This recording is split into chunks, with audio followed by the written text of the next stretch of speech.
Assalamualaikum warahmatullahi wabarakatuh. Kami dari kelompok 2 dengan anggota Anissa Askia, Puandi Rahma, Wanda Nurlestari, dan juga Yesika Melenia ingin menjelaskan tentang sistem syaraf tepi.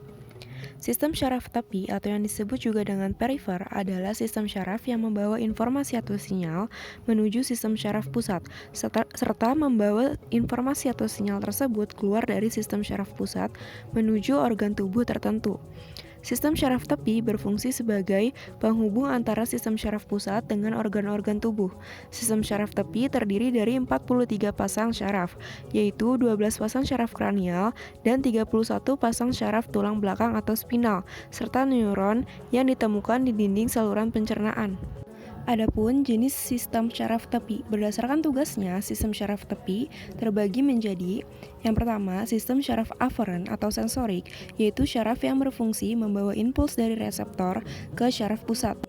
Yang kedua, ada sistem syaraf eferen atau motorik, yaitu syaraf yang berfungsi membawa impuls dari syaraf pusat ke organ efektor. Seperti yang sudah dijelaskan, sistem syaraf aferen membawa informasi dari reseptor eksternal maupun internal tubuh menuju otak, sedangkan syaraf eferen membawa instruksi dari otak ke organ efektor berupa otot atau kelenjar. Jenis sistem syaraf tepi yang selanjutnya berdasarkan fungsinya, yaitu sistem syaraf tepi terbagi menjadi yang pertama, ada sistem syaraf somatik atau yang disebut juga volunteer, yaitu sistem syaraf yang mengatur gerakan secara sadar. Sel syaraf sensorik disebut juga sebagai sel syaraf indera karena berfungsi sebagai pembawa sinyal dari berbagai indera tubuh menuju otak atau sumsum tulang belakang. Sistem syaraf somatik terdiri dari yang pertama ada 12 pasang syaraf kranial, yaitu olfaktori, optik, okulomotor, koklear, trigeminal, abducena, fasial, auditori, glosofaring, vagus, aksesori, dan hipoglosal. Berikut adalah gambar dari 12 pasang syaraf kranial. Yang pertama ada olfaktori dengan tipe sensorik berfungsi sebagai penciuman. Yang kedua ada optik dengan tipe sensorik berfungsi sebagai penglihatan. Yang ketiga ada okulomotor dengan tipe motorik berfungsi sebagai pergerakan otot bola mata dan kelopak mata.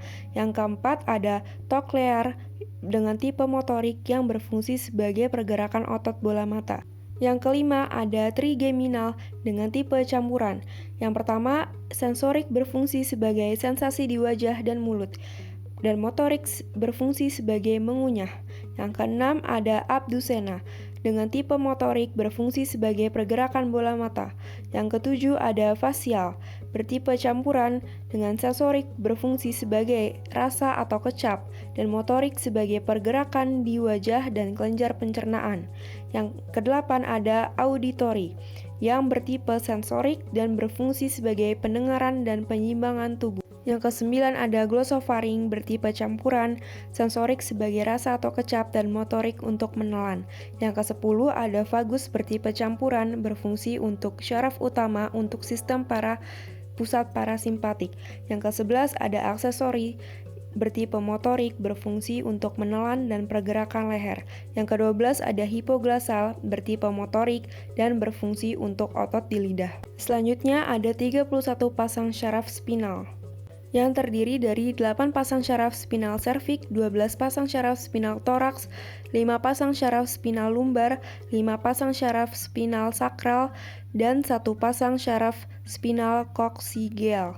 Yang kedua ada sistem syaraf otonom, yaitu sistem syaraf yang mengatur gerakan secara tidak sadar. Sistem otonom mengendalikan organ dalam tubuh secara otomatis dan tidak dibawa kehendak syaraf pusat. Sistem syaraf otonom terbagi menjadi dua bagian. Yang pertama ada syaraf simpatik, yaitu syaraf yang berpangkal pada sumsum tulang belakang atau medula spinalis di daerah pinggang. Fungsi syaraf simpatik umumnya bekerja untuk memacu atau mempercepat kerja organ-organ tubuh.